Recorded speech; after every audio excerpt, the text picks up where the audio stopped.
For 3 decades, Johnny Carson dominated late-night television as its unchallenged monarch, inviting the nation's top celebrities into households everywhere with his signature charisma, sharp humor, and apparently seamless conversational flair. From his spot at the NBC studio, Carson established a cultural landmark that shaped U.S. pop culture for an entire era. A program where stars dropped their facades and showed more genuine sides of themselves than on any other TV platform. Yet that raw honesty occasionally uncovered disturbing realities about some of America's favorite icons, particularly as societal views on race shifted profoundly over Carson's long run. The Tonight Show's lengthy segments and casual vibes sometimes laid bare biases that shorter, more scripted shows concealed, preserving a chronicle of everyday bigotry that many admirers have since overlooked. Johnny bridged the gap between classic and modern Hollywood, according to an ex-NBC insider who collaborated on The Tonight Show in the 70s and 80s. He hosted veteran actors raised in a period when racial mockery and mindsets were just everyday showbiz fare, but he also maneuvered through a transforming America where such outlooks were growingly seen as damaging and intolerable. This clash produced intricate on-air interactions as Carson tried to juggle deference to showbiz giants with rising consciousness of racial decorum. His personal growth on racial matters, fairly forward-thinking for the era, though constrained by today's measures, shaped his dealings with visitors whose opinions varied from mildly biased to blatantly bigoted. Carson was stuck in a transitional space, observed TV scholar Margaret Collins. He couldn't just bar every celebrity with dubious racial views. That would have cut out half of Tinseltown's major players in the 60s and 70s. But preserved recordings reveal him growing more uneasy with specific guests as years passed, leading to understated yet evident adjustments in managing their spots. Now, we delve into 7 of Johnny Carson's most racially troublesome visitors, showbiz titans whose Tonight Show visits exposed prejudices clashing with their refined reputations, shedding light on how U.S. perceptions of bigotry advanced amid TV's key years and how even the country's most adored figures weren't exempt from their time's biases. Number 1. John Wayne. How are you? I'm pretty good. Somebody told me you were in the building and I didn't know you were going to swing in here. It was very nice. America's cowboy, John Wayne. No one personified U.S. folklore more fully than John Wayne, the tough loner whose movie roles exalted pioneer equity, direct manhood, and steadfast loyalty to country. As a box office powerhouse for years, Wayne symbolized a specific ideal of national character that struck a chord with countless fans. His Tonight Show gigs usually honored this meticulously built persona, with Carson affording him the reverence fitting a mythic icon. But beneath Wayne's legendary on-screen aura lurked political and ethnic opinions that clashed with the broadening, inclusive ideal of America emerging in Carson's time. These opinions exploded into view via an infamous 1971 Playboy chat, where Wayne voiced ideas that transcended mere right-wing politics into outright racist ground. Playboy interview 1971. I believe in white supremacy until the blacks are educated to a point of responsibility, cited media writer Thomas Henderson, pulling Wayne's most notorious line from the piece. This wasn't vague or dismissible as a slip-up. It was a clear backing of white dominance from one of the nation's most cherished symbols. The discussion included various other disturbing remarks, like Wayne's justification of white settlers seizing territory from indigenous peoples. There were great numbers of people who needed new land, and the Indians were selfishly trying to keep it for themselves, plus his rejection of institutional bias in film.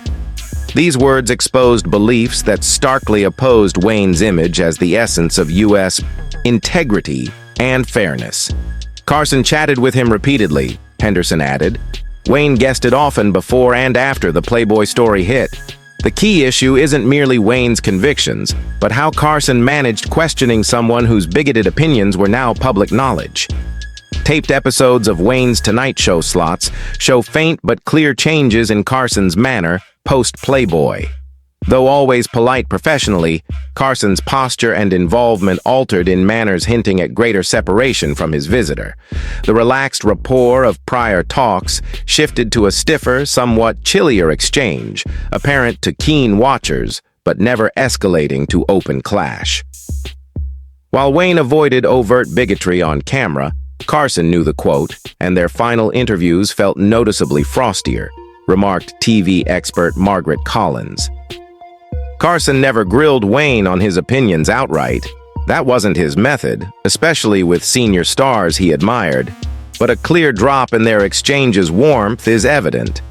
Carson's treatment of Wayne post-interview mirrored the tricky equilibrium he upheld overall, noting shifting cultural norms while sidestepping head-on disputes with veteran talents. Instead of excluding Wayne or openly rebuking him, Carson kept a business-like bond while quietly fostering emotional space that sharp-eyed audiences could spot. America's cowboy wasn't just tough, he was openly white nationalist. This remark seizes the core paradox in Wayne's reputation, the divide between the upright, principled roles he enacted in films and the plainly racist ideas he shared personally.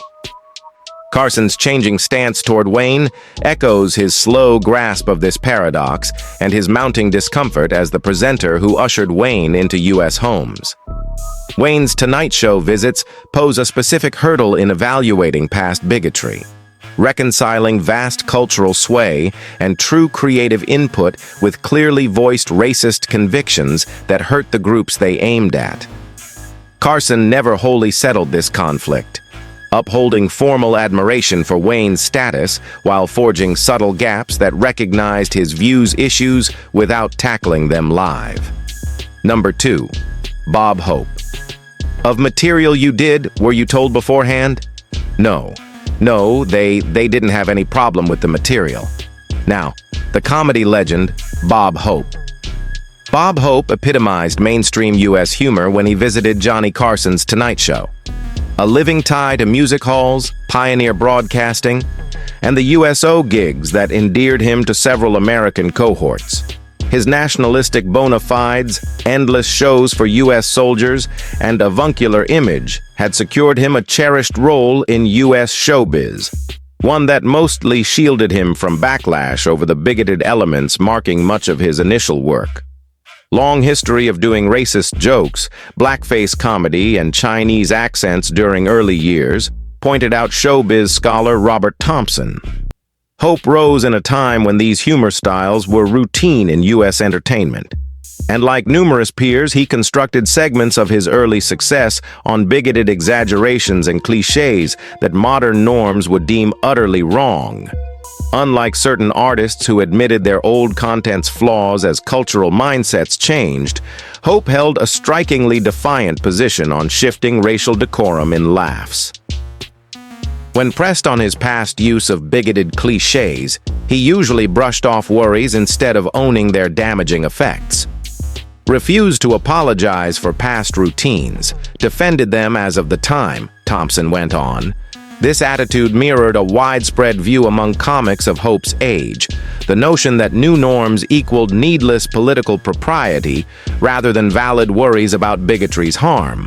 Maybe most worrisome was Hope's ongoing deployment of racially tactless bits far into periods when such stuff was broadly flagged as issue. Though he toned down the starkest bigoted parts of his early acts, his laughs kept leaning on cultural and ethnic cliches that fresher comics had mostly ditched as hurtful. Often used racial stereotypes during televised roasts and interviews, cited an ex-NBC leader who dealt with both Carson and Hope. Even in the 70s and 80s, Hope might slip gags aimed at diverse groups into his Tonight Show slots. Carson often replied with a strained grin or swift shift instead of chuckling fully or expanding the bit, a quiet sign of unease that alert fans could catch. Carson's management of Hope posed special hurdles given the elder comic's legendary standing and Carson's own respect for Hope's role in U.S. humor. Instead of openly contesting Hope's racial tactlessness, Carson usually used gentle rerouting, guiding talks from risky areas without straight-up facing his guest on the insulting quality of his lines. Johnny smiled, but he knew the old jokes weren't funny anymore. This note grasps the core of Carson's bind with Hope, honoring a humor icon while seeing that key chunks of his laughs had turned offensive to many viewers. Carson's stiff grins and fast subject swaps amid Hope's iffier comments showed his effort to handle this clash without sparking tense showdowns live. What renders Hope's situation especially notable is how it highlights the pull between celebrating showbiz past and admitting its flawed sides. Hope had undeniably given hugely to U.S. comedy and cheered troops in vital U.S. history moments. But these gifts came wrapped with bigoted stuff that inflicted actual damage on the groups it hit. A nuance that Carson never completely sorted in his dealings with Hope on The Tonight Show. Hope's persistent backing of bigoted laughs deep into evolving times echoed a wider pushback among many veteran artists to new racial decorum norms. A pushback that saw critiques of bigoted stuff as assaults on humor proper rather than fair concerns over damaging cliches. Carson, trapped between valuing Hope's heritage and noting new norms, picked a balanced route that neither wholly challenged nor fully overlooked the flawed parts of Hope's humor. A settlement that mirrored America's unfinished racial examination in the Carson period. Number 3.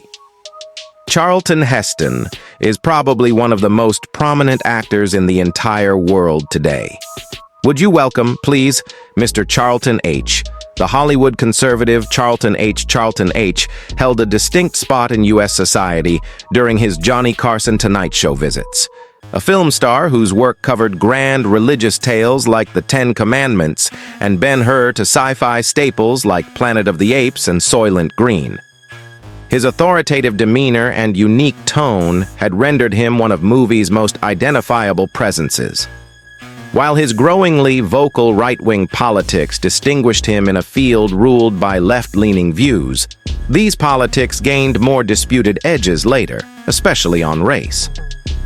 As H grew politically engaged, notably via heading the National Rifle Association, his open declarations more and more showed stances that many detractors saw as ignoring civil rights issues and deep-seated U.S. bigotry. Became president of the NRA, and in later years made statements that dismissed systemic racism, cited policy expert Jennifer Washington. H often labeled civil rights advocates as complainers and implied bigotry was mostly historical rather than persistent structural trouble. These stances grew central to his public self in Carson's later years. Carson's tactic with H shifted as the star's activism rose. While keeping the courteous professionalism for all visitors, Carson crafted ways to handle H's iffier ideas on Tonight Show gigs.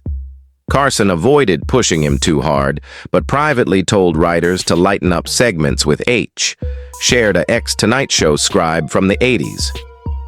Johnny saw H was more prone to pull talks toward his politics, including race views that many fans would find off-putting. Instead of sparking argumentative spots, he directed scribes to craft fun topics and retro movie chats to cut chances for H's disputed takes. This tactic echoed Carson's wider plan with outspoken political visitors, keeping the program's fun core instead of letting it turn into a stage for splitting political ideas, no matter left or right. But with H in particular, worry mounted over racial stances that went past typical conservative spots into iffier areas. Known to belittle civil rights activists in off-camera conversation, Washington added, "Off-stage, H's remarks on civil rights figures were frequently dismissive and sometimes slid into ethnic typing. Though these opinions seldom surfaced clearly in Tonight Show spots, the behind-scenes talk worried crew who noted the split between H's stately screen self and his private mindsets. Carson's management of H shows his typical roundabout way with troublesome visitors, neither facing them head-on nor granting free space for ideas he deemed worrisome. By directing chats to safer zones while holding a friendly yet not too cozy bond, Carson sought to honor H's rank while curbing openings for racially tactless remarks that could push away fans or validate bad ideas. He played Moses, but treated half the cast like they were still in Egypt. This note grabs the basic irony in H's image, the chasm between the honorable, freeing characters he played in films and his dismissive view of current freeing efforts for racial fairness. Carson never openly spotlighted this irony live, but his growingly cautious management of H's gigs hints at rising notice of some actor racial views flaws.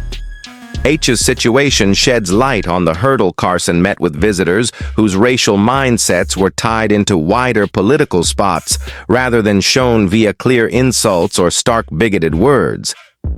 The understated bigotry of rejecting structural unfairness or undermining civil rights worries posed varied hurdles than the clearer bigotry of prior showbiz times, needing finer reactions than Carson's usual rerouting or soft spacing could totally handle. Number 4. DonRickles. Ask you something. Do you have a cord on your neck? The insult comic DonRickles. DonRickles posed a special test for Johnny Carson on racial decorum. A funny man whose whole image hinged on mocking laughs that often hit racial and cultural traits. Dubbed Mr. Warmth sarcastically for his biting manner, Rickles had crafted a humor style that broke nearly all racial tact rules, yet carved an odd cultural niche where many saw his edgiest stuff as oddly free from usual norms. Legendary insult comic, but many routines targeted Black, Asian, and Jewish guests, observed humor scholar Michael Barnes. Rickles' whole method centered on harsh, limit-pushing taunts. Though he hit all regardless of roots, his bits often drew on racial and cultural cliches that would have been deemed plainly insulting from nearly any other artist. Rickles' racial stuff wasn't mild or unclear. It straight up used slurs and exaggerations in ways that could have sunk most paths. His laughs went far past what peers could manage, even in looser pastimes. Called Sammy Davis Jr. a spear chucker on stage, Barnes added. This wasn't one-off or mishap. Rickles regularly deployed clear slurs and racial mocks in his work. What set his case apart was the bizarre allowance he appeared to get from many targeted groups, including stars like Sammy Davis Jr., who stayed pals with Rickles despite facing his harshest taunts. Carson's close and work tie with Rickles layered extra intricacy to his Tonight Show spots. Unlike certain iffier visitors Carson kept at arm's length, Rickles was a true pal Carson liked and saw as kin, sparking a clash between his fondness for Rickles and grasp of his comedy's growing flaws. Carson loved him, but once reportedly told a producer, "If he says that word again, we're cutting to commercial," disclosed an ex-Tonight Show worker.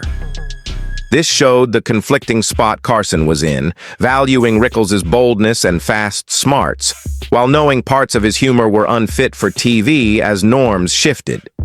Carson handled this clash via a finely tuned method, giving Rickles more room than others while setting lines that couldn't be crossed on network air. This forged a distinct vibe where Rickles could do boundary racial laughs without fully breaking the developing norms Carson aimed to uphold. The debate on if Rickles' laughs were fair shot offense or true bigotry lingers among humor experts and reviewers. Backers note his readiness to mock all races and his bonds with insulted artists. Detractors say regardless of aim or ties, his boosting of bad cliches and slurs normalcy added to wider racial damage in U.S. showbiz. He said it was comedy, but it punched down more than it punched up.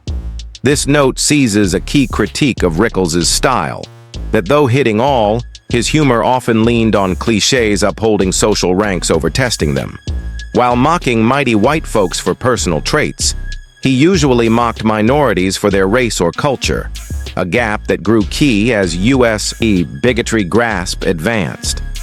Carson's treatment of Rickles uncovers the unevenness in TV's racial wake-up then, how bonds, fun worth, and set images could make exceptions to rules stricter for others. While Carson set air limits on The Tonight Show, his real liking for Rickles and value of his talents bred a leniency, contrasting his tighter grip on other racially iffier visitors. Number 5. Burt Reynolds. Most jokes are easy to do, but this is a gorgeous, sweet, the charming rogue Burt Reynolds. Burt Reynolds captured a certain image of sly Southern manliness at his fame height in the 70s and early 80s. The dashing good old boy whose playful grin and laid-back allure made him a top Hollywood draw. His regular Tonight Show visits showcased this allure, with Carson visibly relishing Reynolds' humble laughs and fun tales. Yet behind this likable image, racial mindsets from his Jim Crow-era Southern roots sometimes surfaced. Known for cowboy charm, but made several racially charged jokes in the 70s and early 80s, observed media reporter Rebecca Santos. Reynolds grew up in segregated Florida, and though more open-minded than many peers from his background, his gags sometimes showed lingering biases that grew problematic as awareness rose in his era. Unlike Carson's steadier, troublesome guests, Reynolds' tactlessness usually came as sporadic slips rather than ongoing habits, brief errors clashing with his mostly welcoming image. These slips mattered, especially on a massive stage like The Tonight Show.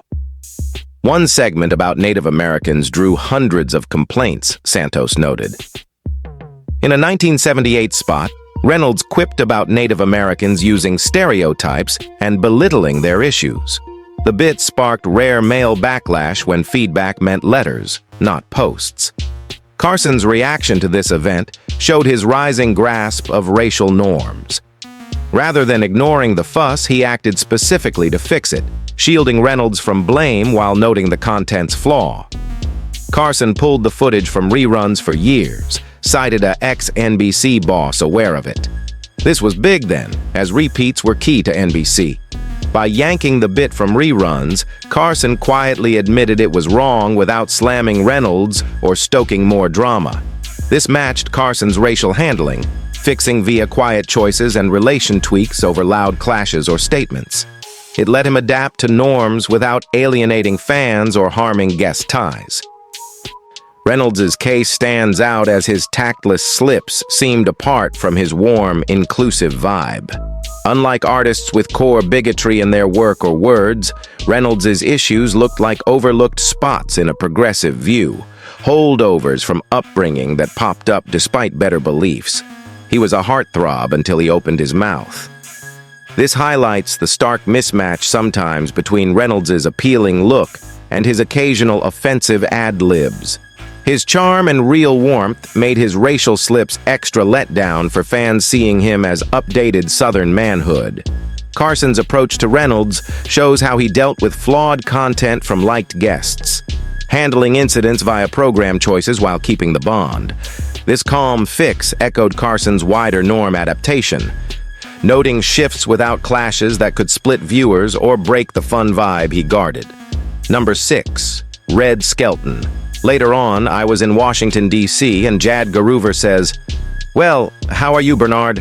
I said, "Bernard, where'd you get that?" He says, "The comedy veteran Red Skelton." Red Skelton linked to old-school U.S. laughs on Johnny Carson's Tonight Show, tying to vaudeville, radio, and early TV humor. His iconic rank and inputs across media earned broad admiration, including Carson's, who watched Skelton young and saw him as comedy bedrock. This admiration posed issues as Carson bridged Skelton's era's racial views and later decades' shifts. Skelton started when blackface and racial mocks were mainstream, elements he used early on. Comedic legend with blackface history, noted showbiz expert Robert Thompson. Like generation peers, Skelton often used blackface and mocks initially. These were routine, not rare in his comedy growth era. Unlike some who owned such materials issues as views changed, Skelton stayed defensive on racial shifts in humor. When asked about past acts or to ponder bigotry's evolving grasp, he resisted valid worries. Defended minstrel humor well into the 1980s, Thompson added. In chats, including Tonight Show, Skelton sometimes griped at seen as needless curbs on old comedy. Instead of noting minstrel harm, he framed racial caricature worries as comedy attacks. This extended past own-work defense to industry critique on racial sensitivity rise. Skelton cast himself as tradition guard against overdone correctness. Views he aired on Tonight Show spots, creating tension with norms. Criticized networks for getting too sensitive about race, cited a ex-NBC exec. In 70s-80s Tonight Show gigs, Skelton at times moaned about standards blocking his career's racial humor. These made awkward bits for Carson, who admired Skelton's humor role but saw his views out of sync with fans. Carson's handling mirrored his indirect style, honoring rank while subtly spacing from flawed ideas. Instead of grilling Skelton's minstrel defense or mocks, Carson noted comments coolly before shifting to safer career parts. Johnny respected his legacy, but the audience stopped laughing first. This captures the shifting vibe among Skelton, Carson, and fans in later spots. While Carson kept pro-respect for Skelton's impact, crowd responses to outdated racial takes grew cool, pressuring Carson to stress Skelton's contributions while curbing his flawed views' dominance. Skelton's case shows Carson's bind with guests formed in openly bigoted eras.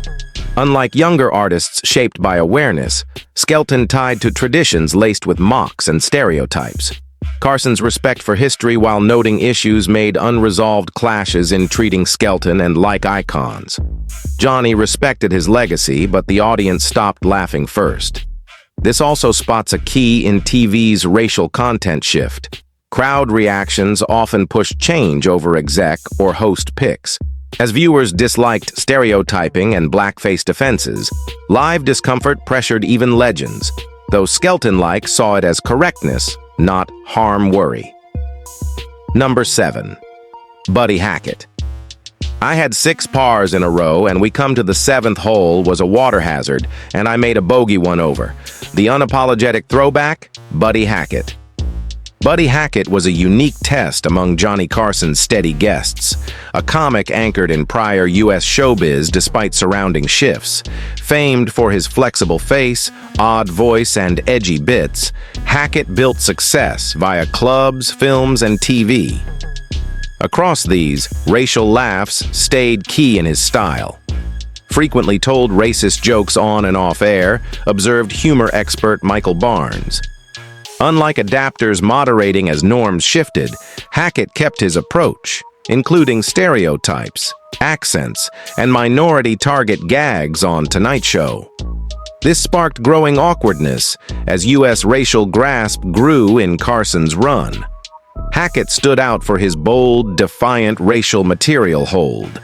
While some showed dated views or rare slips, Hackett embraced racial humor as identity core, fighting updates even as norms changed big. Had a reputation among comics as the guy who never stopped telling World War II-era slurs, Barnes noted. In comedy circles, Hackett was known for not evolving past formative racial laughs. While many peers adapted, Hackett's style was viewed as wrong and hurtful by younger. Carson's Hackett handling showed his balance, valuing vets while noting racial shifts. Rather than ban or free Hackett, Carson tightened boundaries as awareness rose. Carson reportedly banned one routine from ever airing again, shared a ex-Tonight Show staffer. After a mid-70s bit sparking big complaints, Carson unusually barred Hackett from future similar material. This was bolder than Carson's usual with vets, showing Hackett's extreme resistance. Yet this stopped short of full clash or rejection like later eras. Carson kept the bond while firming content lines, letting Hackett appear but limiting worst comedy. He belonged to a different time and refused to leave it. This grabs Hackett's core Carson challenge, a comic so rooted in past that norm adaptation needed full overhaul, not tweaks. Unlike removable words or jokes, Hackett's stereotyping wove his identity.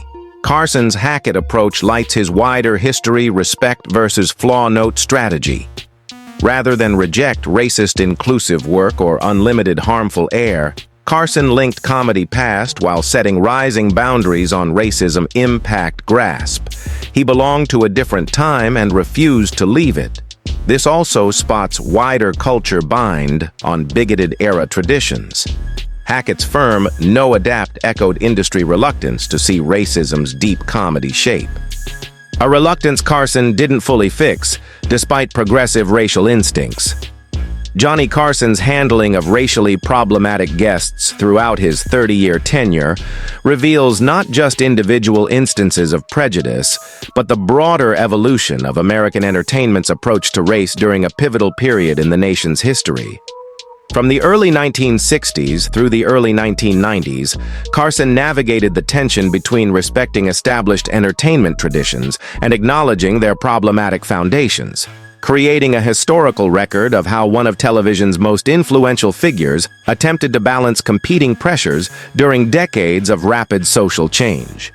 What emerges from examining these challenging guests is not a simple narrative of progress, but a more complex picture of incremental change, inconsistent standards, and the powerful influence of personal relationships on Carson's approach to racial content.